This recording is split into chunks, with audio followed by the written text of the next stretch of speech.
Hey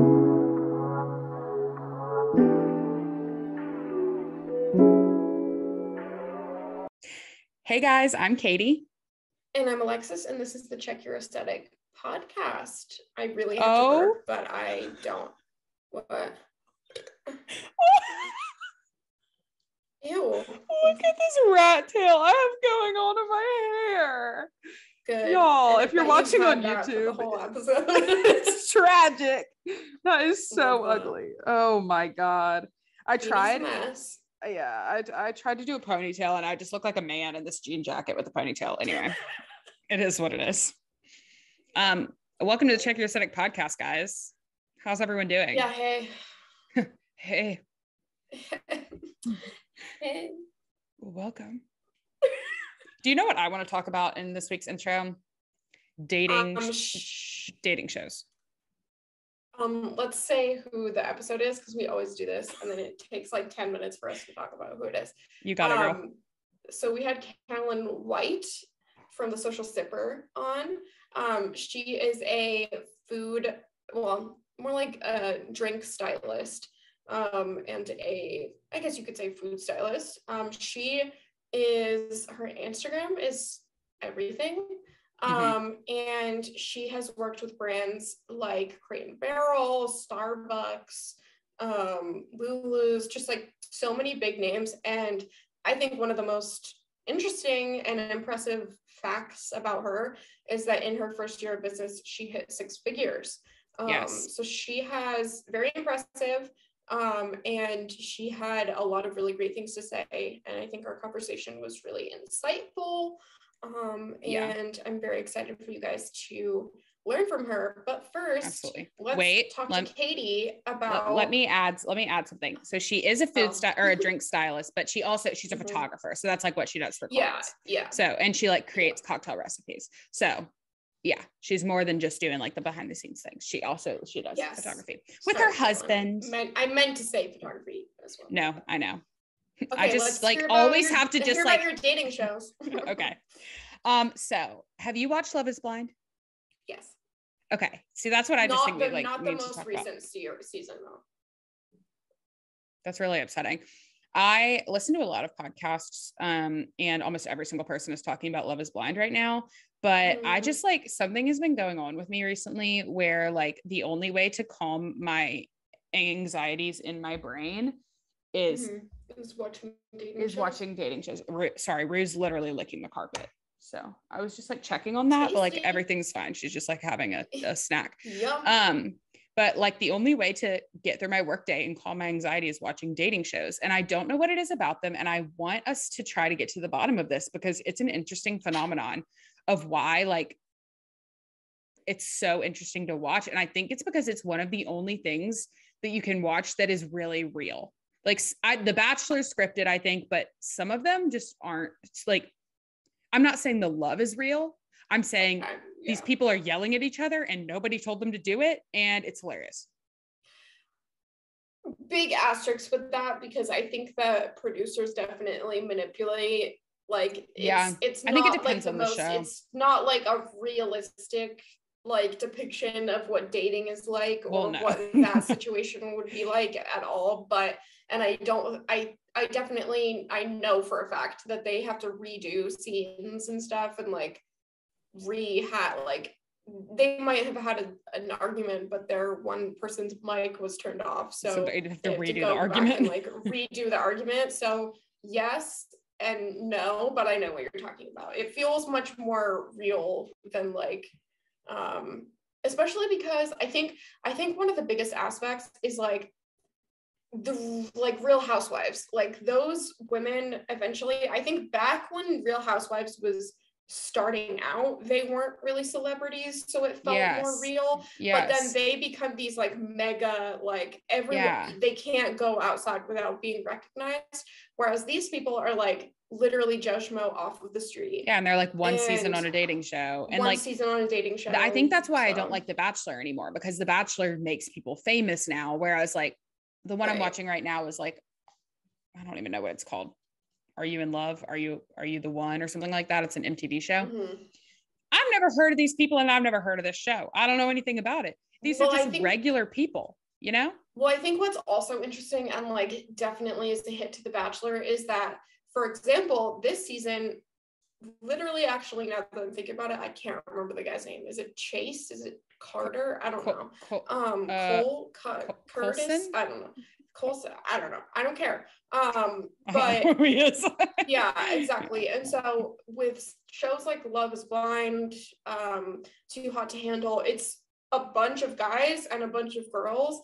And so there's more option for like conflict. There's more option for like people to switch partners and like whatever. Whereas, and also you're able to find like a villain couple or like, you know, be like, oh, this person's right for him. We really like this couple, but this guy's too good for that girl or like whatever. There's more option. There's more like going on. Whatever. Yeah. Whereas with The Bachelor, if you don't like the guy or you don't like the girl, then why would you watch? Agreed. The show? Yeah. And I also think like then when you're talking about Bachelor in Paradise, it's still like all of these people have become so famous that you know too much about them. Like I want these people, I want to know not a thing about them. And I want them to fall in love. And then I want to look it up on Google and I want it to say that they stayed together for about 4 weeks after this was over. And I just think it's so interesting. So if you guys have any dating show recommendations, I've watched most of the like big ones. My favorite is Too Hot to Handle. It is hilarious. But if y'all have any recommendations, let me know because I do have to say though, I do have to say though, because you said Bachelor in Paradise, I do think that theory, besides the like famous aspect, I do think that theory holds true with Bachelor versus Bachelor in Paradise, because I think Bachelor in Paradise it's definitely more interesting. It's way more interesting than The Bachelor. So, also, I think I've heard that a lot of people listen or watch The Bachelor they watch The Bachelor just so that they know who the people are in Bachelor in Paradise. In my opinion, like the reason I stopped watching The Bachelor is because it is so unrealistic to me that you would be able to build a serious relationship off of somebody who was dating like 20 other women at the same time as you. Like that's just not the way that the world works, in my opinion. And in my experience, I might be wrong because I don't keep up with The Bachelor, but I think most of the successful couples have come from Paradise and not from The Bachelor or Bachelorette. Yeah, I'd say Paradise is more so, but also I'm laughing that you said that because then instead of a show where you are dating multiple people, you want to watch a show where they're talking through a wall and have never seen each other until they get engaged. Okay, but and I mean, of course, every dating show you're talking or dating multiple people, but the idea of like a line of women all trying to date this one man, it's just because, you know, whenever you're able to match up, of course, you're going to have a lot of people that you're interested in. You're going to want to talk to this and that, whatever. But like my biggest problem with The Bachelor, it's always been that all these girls come in or all these boys come in and they're like gung ho. I'm like, there is no way all of you are actually interested in this person. There's no way. Actually, I haven't been watching this season, but I heard we don't know his name. I heard that a few girls left because they weren't interested. I might be wrong. Good for them, because that is just unrealistic. Like, first of all, the boy this season, in my opinion, is not even that cute, and I don't know his name, and I think it's Colson, but I don't think that's true. But it also might be. So like, please take our Bachelor knowledge with a grain of salt. We're not even watching, but I just think it's so unrealistic. Even so, the one that I'm watching right now called Clayton. Oh, there we go. Sorry, Colson. The show that I'm watching Curtis. Right now. Sorry, Corey. The one I'm watching right now called like Are You the One or something like that. So a matchmaker matches up these people and they have their perfect match. And each like they win $1 million if by the end they match every person up with their perfect match. Like they pair off in their perfect matches that like people submit like what their perfect match would be, and then the matchmakers match them up. Right. And they have 10 weeks, so 10 chances to match up. But see, that makes sense to me. They've chosen people who are supposed to be a good match with you. Does it mean you're going to fall in love? No, but the chances are much higher than if you one man you told me you're all going to like him. Right. Yeah. I don't think so. I just don't think so. Anyway, that's my spiel. Please recommend more dating shows to me. I think they also all the group ones take place in like tropical places during the summer. So it's good to watch during the winter whenever you're like, I don't want to be here anymore. Depressed. Yeah. Definitely. So anyway, I guess we should go ahead and get into the episode after. Yeah, after like having literally no relation to business or creativity or literally anything that these people have clicked on this for. So I love it. Okay, well, let's get into our chat with Carolyn, and we hope that you guys enjoy. Hi, Carolyn. Thank you so much for coming on the podcast today. Thanks. I am so excited to be here, and thank you guys both for having me. Of course. We're very excited. Your page is honestly like I have actually, I don't know what, this is such a tangent, but I don't know what's going on, but for some reason I can't have alcohol anymore. Like for some reason I think I'm like allergic to her or something, but it's giving me like FOMO. That every time I look at your page, it makes me sad that I can't have cocktails. I'm sorry. Make mocktails, Alexis. You can make a mocktail. Yeah, I should do mocktails. Yeah, I do love a good Shirley Temple. Yeah, I shared a few in January, and I do have some more mocktails planned as well. So hopefully you can still follow along. But thank you. Starting off strong. She's like, your page makes me sad. Anyway, I can't even look at your page. No, but for everyone who's listening and you're like, okay, but what is your page? Like, what are we talking about? Carolyn, why don't you go ahead and introduce yourself, tell everybody about the Social Sipper, all of that good stuff. Yeah, so I am Carolyn Pascual White. I am the founder of the Social Sipper, and there are two parts of the Social Sipper. The first is I inspire people to make fresh and simple cocktails at home and just kind of upgrade your cocktail at home experience.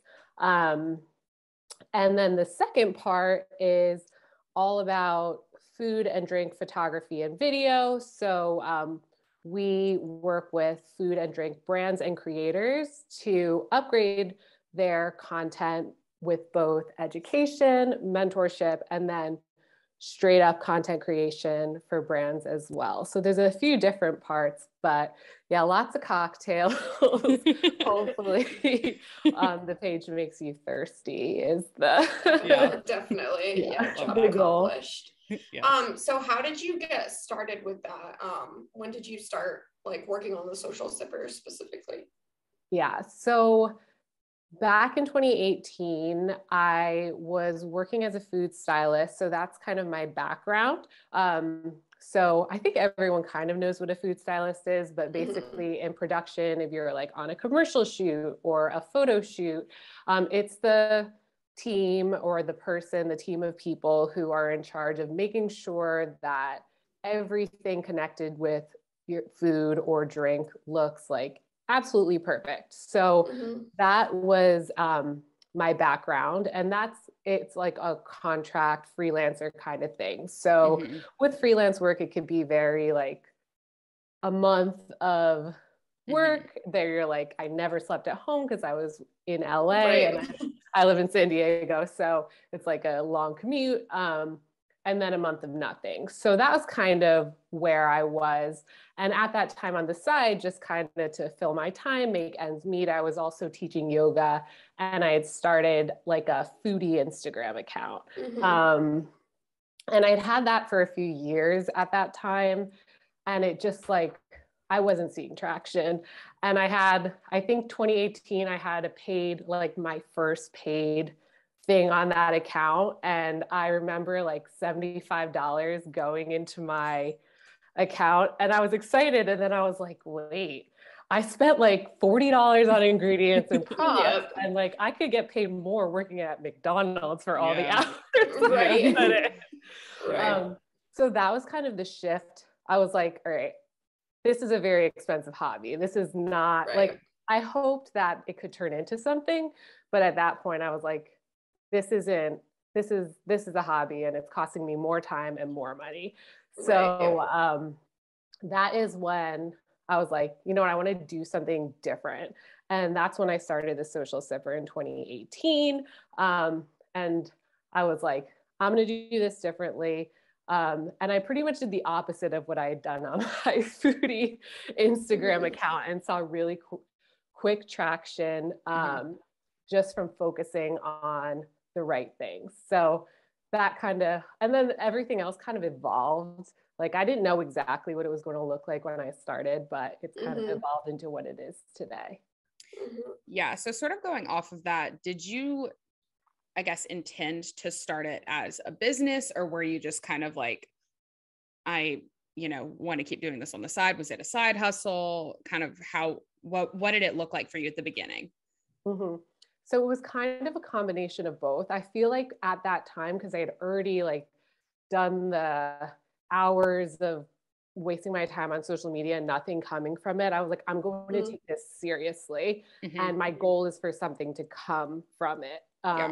But I didn't know exactly what it would look like. So I was like strategic with my content and what I was posting and what I was doing, but I wasn't like building it full on as a business right away, if that makes sense. And then I kind of allowed it to evolve from there. Yeah. Right. So what made you decide, I guess, first with food and then with drinks? What kind of brought you that passion for like niching down? So food, I mean, obviously food is a big part of everyone's life, right? But I grew up in the restaurant industry. So I was like definitely in the food business early. And then I feel like I have the kind of family that food is like everything. Like all our events are very like it's all around the food. Yeah. And like we're always like kind of hanging out in the kitchen. Like all of like close connection for me was built around food. So that's kind of where my love for food started. And then I got into food styling. But for drinks, so at the time, when you're working as a food stylist or working just like really closely with food, I'm sure this happens to chefs a lot too. It's almost like if you look at food for so long, you're like, I don't want to look at it. Nauseated. You're like, I can't. Yeah. So when I started the Social Sipper, cocktails is kind of like a different thing then. So I was like, I can still have the creativity. It's still like in the category of food. I'm using food ingredients, but it doesn't feel like work to me as much. And like, I enjoy it. Like it's your like communal thing that you do with your friends when you're hanging out or like on a date. So that's kind of where the cocktails came into play. I love that. I have to know, do you get like, do you drink the cocktails you make after, or are you like you are with food where you're like, no? So actually don't feel the same way about I don't feel the same way about cocktails, which is interesting. So we have now got it down to like, we're batching, of course, a lot of shooting on one day. So can't be drinking all of the cocktails. You're like wasted by the end of the day.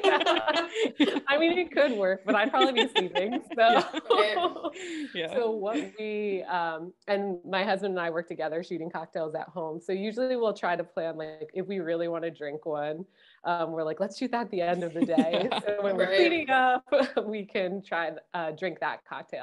But throughout the day, we'll like taste all the cocktails, of course, as we're creating recipes and modify ingredients and things like that. I love that. So I guess sort of going away from the that side of your business and then more into the client side of your business. We have a lot of listeners who may be early in their businesses or kind of just starting out. And I know one of the most daunting things early in your career is finding clients or brands that want to work with you.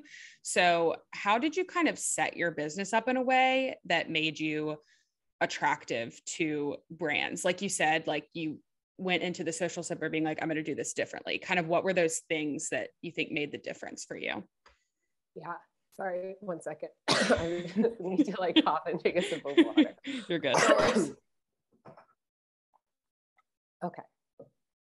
Okay. So the first one is definitely choosing like a very specific niche that you feel you could stand out in. And that kind of has to do with the time too. So like at the time that I was entering at 2018, it was kind of like late to the game, and like you'll always feel late to the game kind of. Right.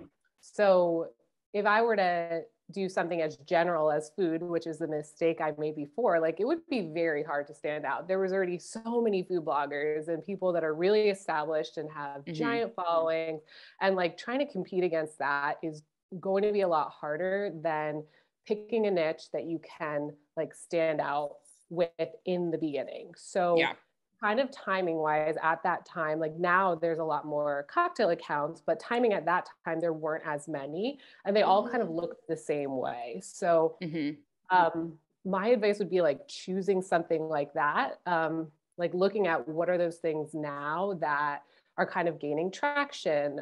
Maybe they're going to get bigger in the next few years, but they aren't just yet. And then like style wise, the second piece of this was kind of like knowing your dream brands, dream clients. And this is like over any kind of like creative service that you want to offer, anything else, knowing them before you start out is going to be really helpful. Absolutely. Because if you create this brand that's like very targeted towards what you like, and then you're like, well, I like pink and pops of color, but I want to work like as a gym social media manager, like it's not going to be aligned. So what I did was chose like the types of brands that I wanted to work with first and looked at their style. I'm like, okay, how can I fit into this?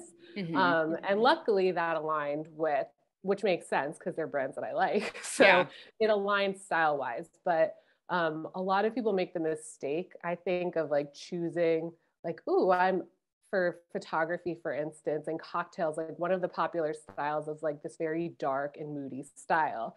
But it's so specific that it might be harder to work with brands unless it's like a brand that has a style that's very similar to that. Right. So it kind of boxes you in a little. So if you know those brands or clients up front, you could be a little bit more strategic, like with what you're saying, what you're doing, what your aesthetic looks like. So that was really helpful for me as well. I feel like that's essentially like competitor analysis, like you do when you're starting like a business, but it's kind of more for, I guess, client analysis. Yeah, exactly. So I think that's very good advice. And some I will be using myself anyway. Okay. So we know that you grew your business to over 6 figures in the first year, which like, great job. And you worked with a ton of amazing brands, all while having less than 10,000 followers on Instagram, which I think numbers are something that we've talked about a lot on our podcast and something that can hold people back a lot. I think finally people are starting to realize that they don't matter as much. It's not the most important metric. Absolutely not. But what is your take or your experience on the importance or the lack of importance of your follower count when you're finding clients? I think that, well, what I found is when you're focused on the followers, you're kind of like chasing people and trying to get them. Like, I almost think of it like if you're having a party and instead of paying attention, like let's say you have 10 people over, imagine if instead of paying attention to those 10 people, you're like running on the street inviting people to your party. Like your party's gonna suck. Because you have people there's 10 people, even if it's only 10 people, like they are like, you don't know what their deal is. They might be interested. And if you're not paying attention, if you're paying attention to chasing other people, you're not paying attention to the people that you already have. So I'm all about like, let me create the best experience for the people that are here. And then naturally, like other people are going to hear about the party and they'll just start trickling in. Great.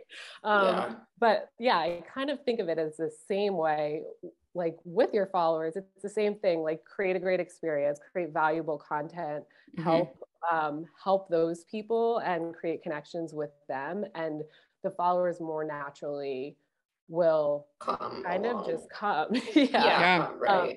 And then one of the things that I've seen like so often, and especially like a lot of our students coming in have this idea, kind of like what you said, that if you don't have followers, like your work isn't worth anything. Mm-hmm. And so what happens for so many content creators, influencers or bloggers, is like, you're going to get approached with a lot of gifts. Like, and people are like, hey, can you do a photo shoot for a gift? And the mistake that people make is think like, well, I can't, because I only have like 500 followers, and yeah, I guess I shouldn't get paid for my work. Right. Or like they say, okay, so I have 500 followers, so I'll charge $50. And I made like these kinds of mistakes before, when I realized like the worth of your work, what you create, has nothing to do with your follower number. Absolutely. And so if you focus on adding to the value, creating more valuable work, a better product, like it doesn't matter how many followers you have. And then the second piece of that is when you nurture focus on the relationships. Like my first brand partnerships were still with a social sipper. Like I didn't know how to charge. So I was like, I don't know, $125 or something. Right. But I treated every single one of those partnerships. I'm like, well, I'm going to treat this like a 6-figure photo shoot. Like I'm going to over deliver. Yeah. I'm going to do my best work.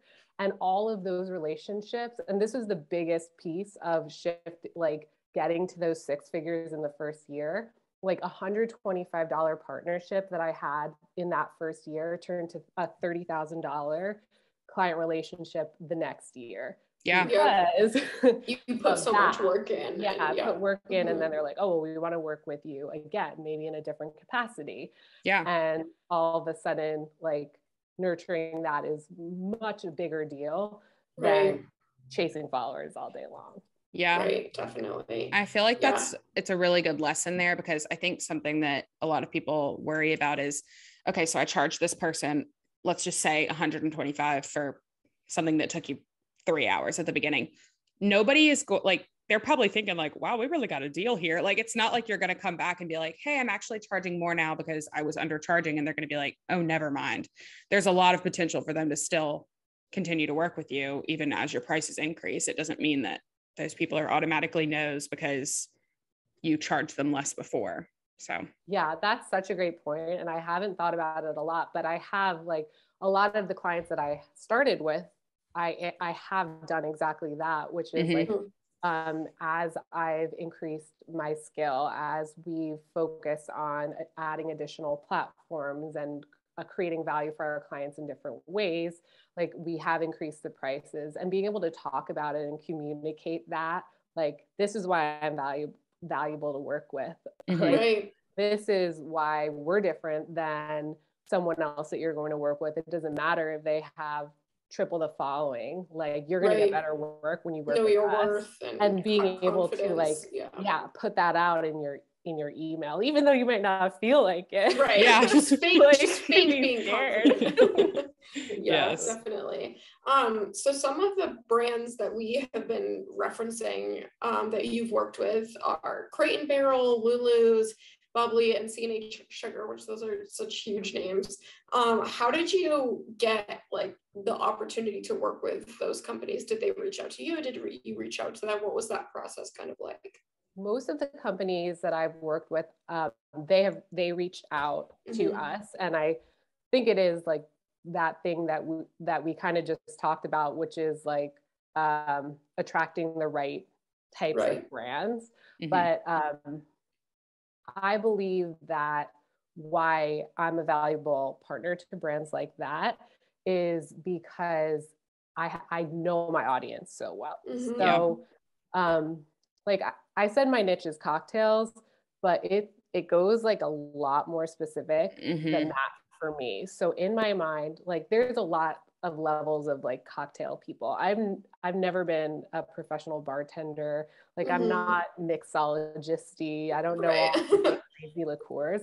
But what I know is that, like, a lot of the people that, like, a lot of my girlfriends and people like me want to, like, have, you know, a couple of their favorite bottles at home and make cocktails with things that they can find at the grocery store. Right. Not Accessible. too hard. Yeah. Like not 10 different bottles of crazy things. Like I love that. Right. I'm gonna go to a cocktail bar and try that cocktail. Yeah, you can make it for me, but I'm not gonna keep all the stuff to make it. Yeah.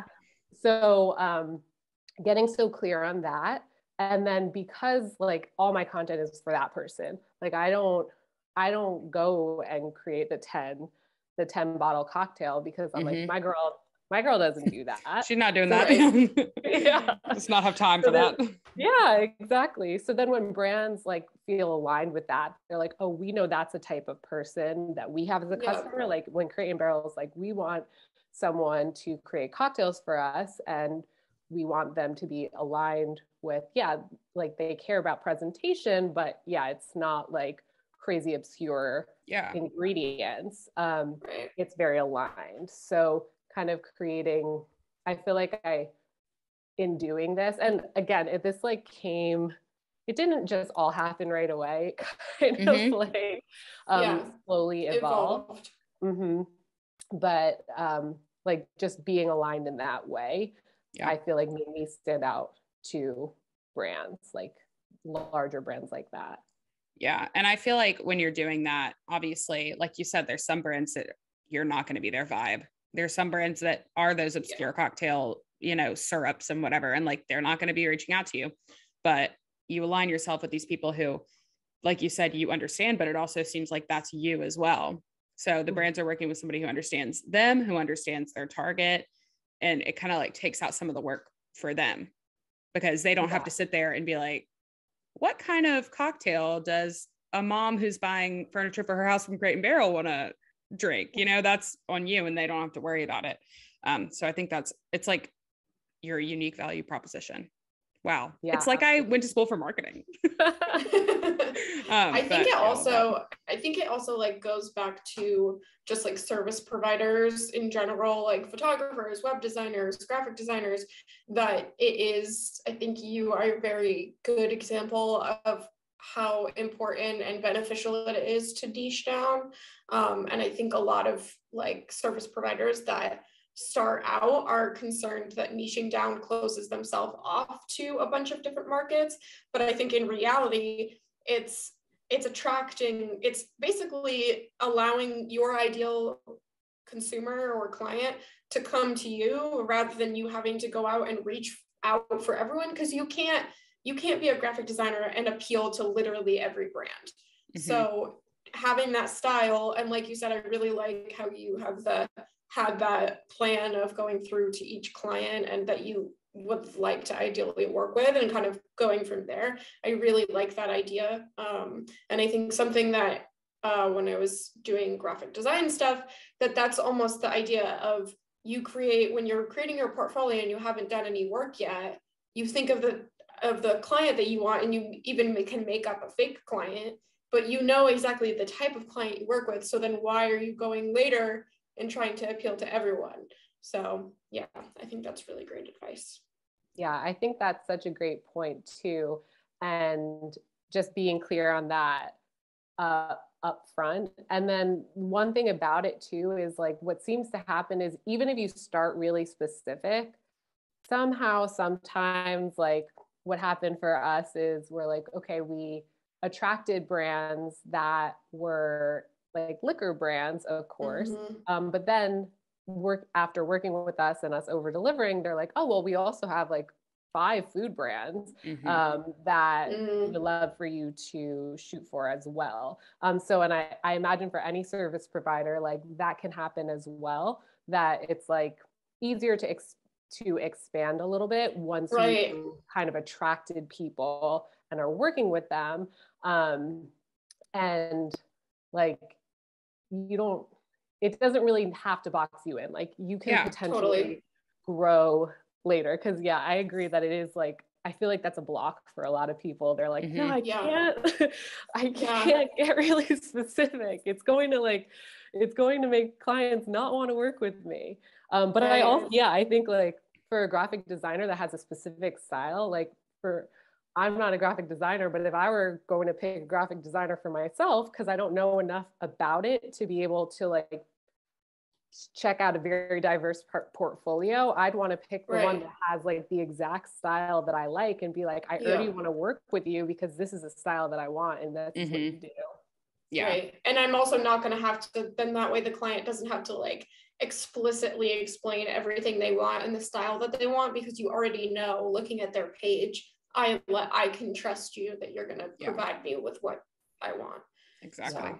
And I feel like another thing we've talked about on the podcast before with, I don't remember who it was. So if you're listening, I hope you remember, because I don't. But we were talking about how the people that work at these big companies are just like regular people and you never know who knows who.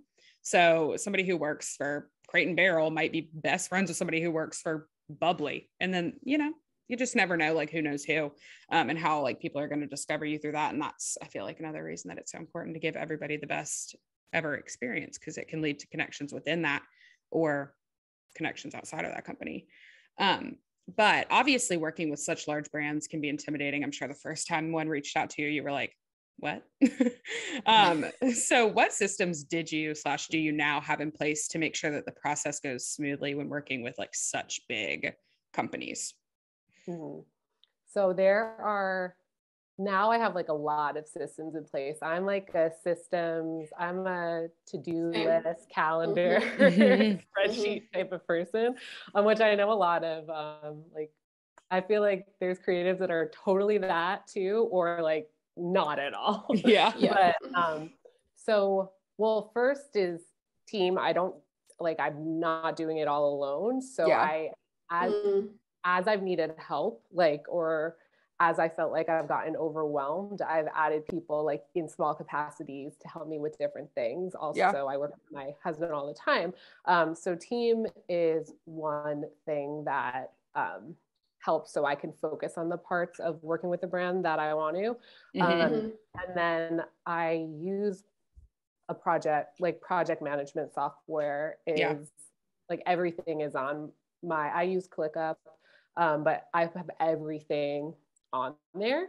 So like once I start a new project, like we just have a template and then all the to-dos pop up, like, so I don't have to we don't have to keep it in our mind. So that is one thing that like just kind of brings us through each stage of working with a brand. And whether you're working alone or with like a team of people, there's these things that are happening every time you work with a client that if you just pay attention to them, write them down, that you do the same way or slightly modify each time. It's really helpful to have, even when like no matter what stage you're in. And then the other thing that I've found is that having like a place for all of the information. So we use like a pre-shoot planning document that you could end up with like a email chain of 200 emails planning something. And if you're trying to look through that email chain, it's not fun. So like making sure you have this place that you could fill out all this information. So I have like all the questions, all the questions that I would ask to a brand, because there's going to be different, like in any creative field. I feel like there's going to be people that have a brief, know exactly what they want, give you all the information. And then there's going to be people like, I don't know, just do what you do. And you have to like collect different information from both of those types of people, or like sort through the information that you're given. And then there's always like a lot of extra questions. So by having those questions like all in one place, it makes you remember like, oh, I have to remember to ask this. So kind of like organize that process. Because the worst is like, if it's the day we're shooting for a brand and then I'm like, wait, I didn't ask like this very important question. And then you can't do what you're just, you're like, well, and then everything's set up. And I love what you said about paying attention to the things that are slightly the same with each client, because I think that is a great way, because when you start out, sometimes you just don't know what those things are going to be, especially if you've never really worked in the area that you're working in. Of course, you probably had a little bit of background knowledge being a food stylist. There were things that you knew that were important to be considered, and from creating your own content as well. But I feel like it's important to pay attention to those things, because then it makes your life easier, because you're, one, not wasting time doing it every client, but two, you're not wasting time streamlining things that like maybe can't be streamlined, because there's some things that just can't. So that's my thoughts on that.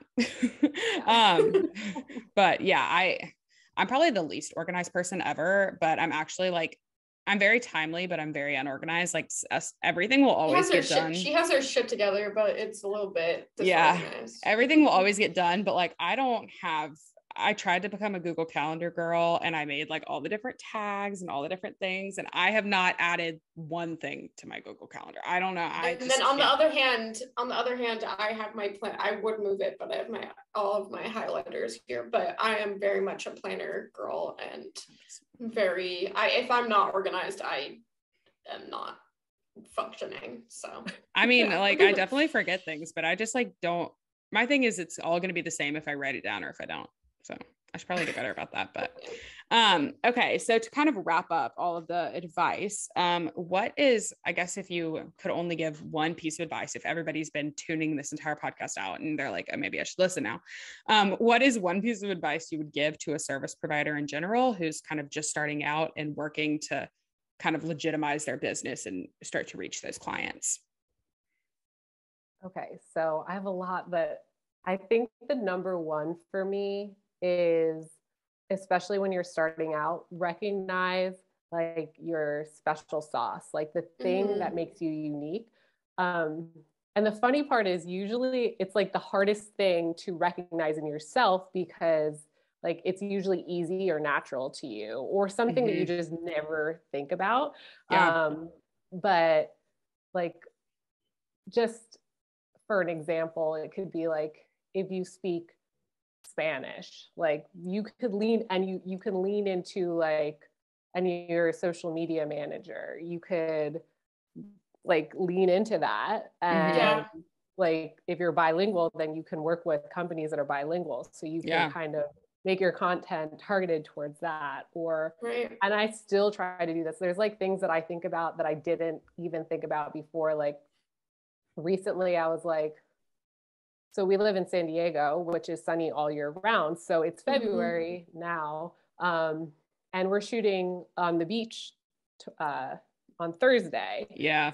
So I'm like, that's something like special. Brands could like that where it's snowing can pay us to shoot on the beach and get that all year round. Like that makes us valuable. So I fully like ignored that when I was starting out and didn't even think about like, oh, you're a food stylist, so there's like gives you some special, like I knew that I could make food look pretty, but I ignored some other parts of it and tried to do what other food bloggers were doing. So that's my biggest advice, is like find your special sauce, find your thing, the thing that your friends ask you about. Like it's usually going to be something like a little bit weird, and make that like that you might not have ever thought of before, and like make that part of what you do, because that's what's going to make you stand out, and that's how you're going to attract clients. And it's just like, I feel like it's a game changer, and too many people ignore it or skip it or don't recognize like what's awesome about them. Yeah. And I like what you mentioned about like saying, for you mentioning living in San Diego, that's not necessarily something that you went to school for, studied, like you honed the skill, like that's just happens to be where you live. But recognizing things like that, that's why I think you said it can be really hard. But like me and you, if you were trying to work with brands who wanted to shoot in the snow, it would not work. But Alexis, you got all kinds of snow. I got that on lock. We have none. So I feel like that's something that people just like wouldn't think about like at all until you really look at like the things around you and realize, I guess, what's unique about your situation as well as yourself. Yeah, it's so true. I especially like that you brought up the, like, it doesn't have to be like an actual expertise or like something that you're trained in or licensed in or went to school for. Like it can, those are definitely important as well, but it can literally be anything about you that can like uniquely make your business stand out. And I feel like something I've seen a lot honestly, recently, I don't know why I've been looking at a lot of service providers recently, but like say that you're a social media manager, but you're also willing to model in content you take for brands, then they don't have to worry about that. Or like you're willing to find them, or you have a lot of connections or something like that, like things like that too.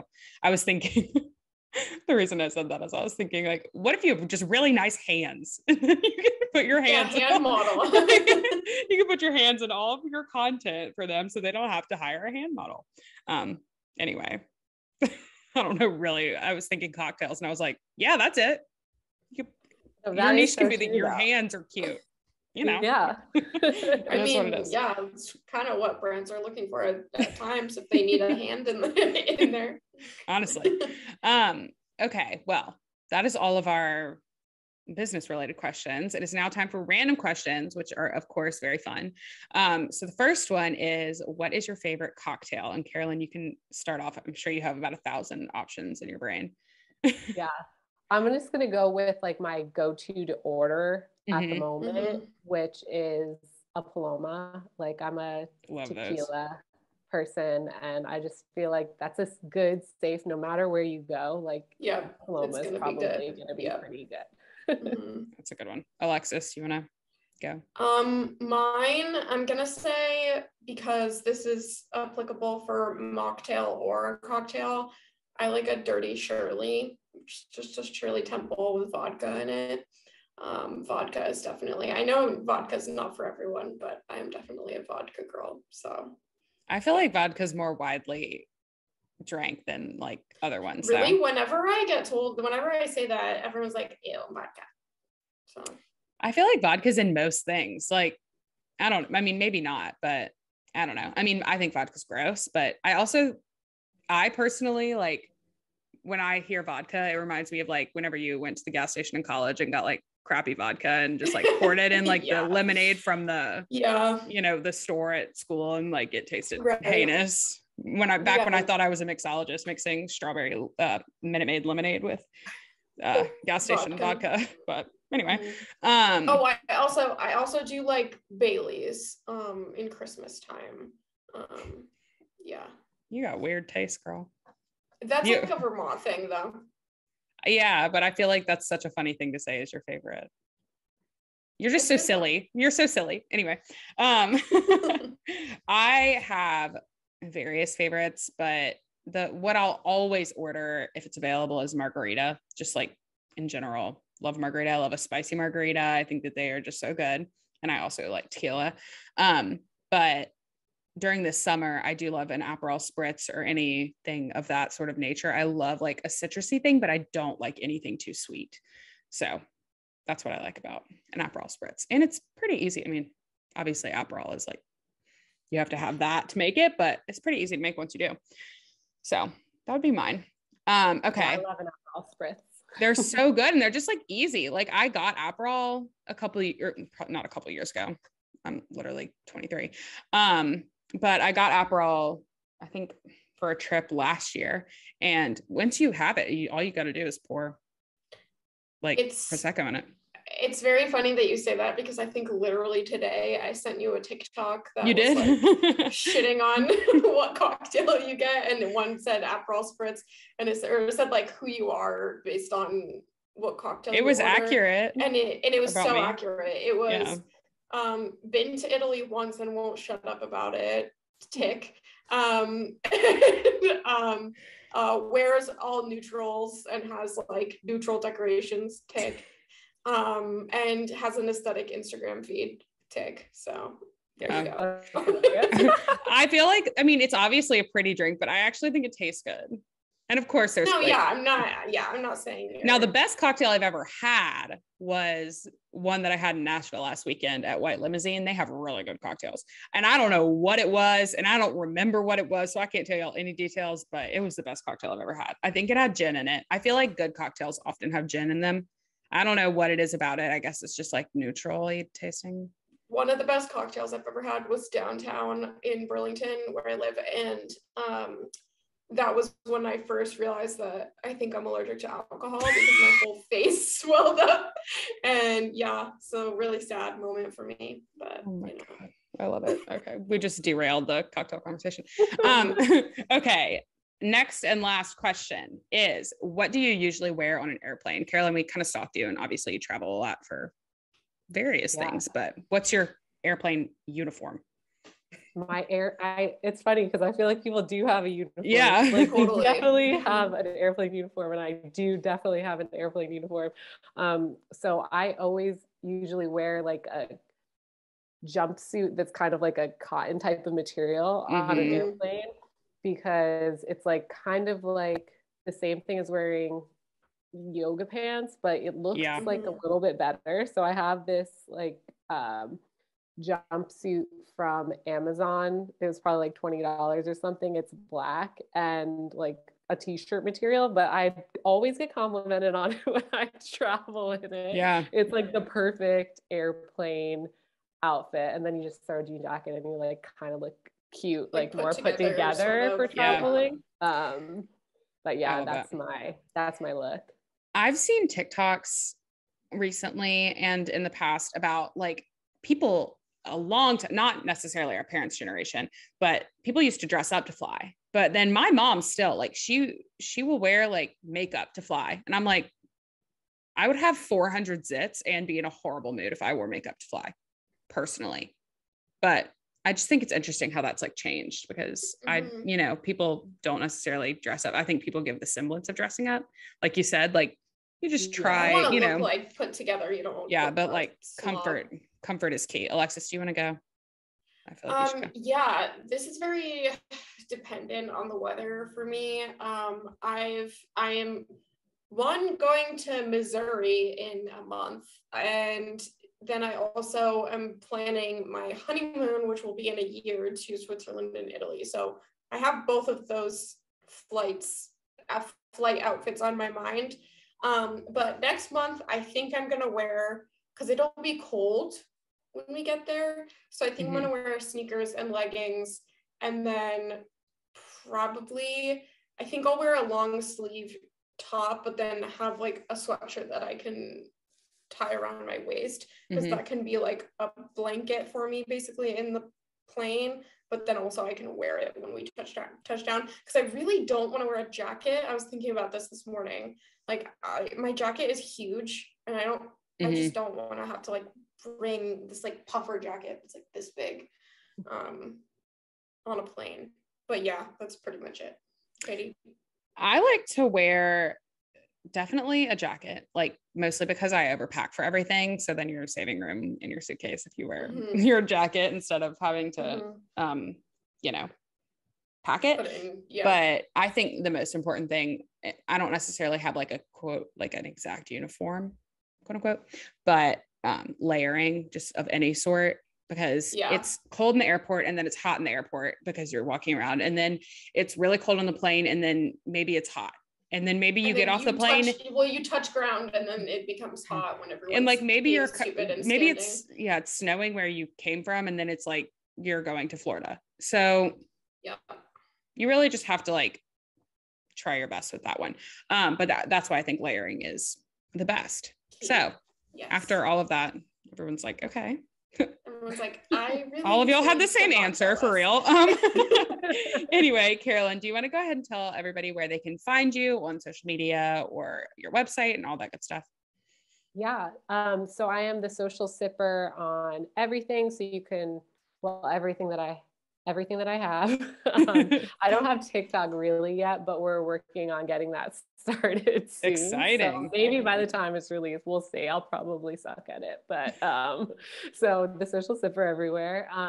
thesocialsipper.com for cocktail recipes, and then socialsipperstudio.com if you are interested in upgrading your photography. We have that's where we release our free trainings. We have some free things, and you can see some more of our work. That website is actually getting redesigned right now, so hopefully it'll be fresh and new soon. But that's where you can find me.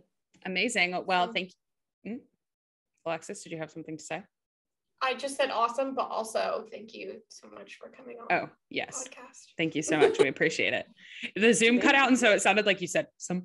I was like, I said awesome. Y'all already know if you listen to the podcast that I get insecure that I talk too much. So I hope I didn't talk too much today. Anyway, thank you guys for listening. Be sure to leave us a rating and review on wherever you listen to your podcasts and subscribe to keep up with our weekly episodes. And then follow us on TikTok at Check Your Aesthetic and over on Instagram at Check Your Aesthetic Podcast, and our personal accounts, which are Katie Creative Co., Alexis Adams Aldrich, and The Social Sipper. And we will talk to you next week. Bye, guys. Bye.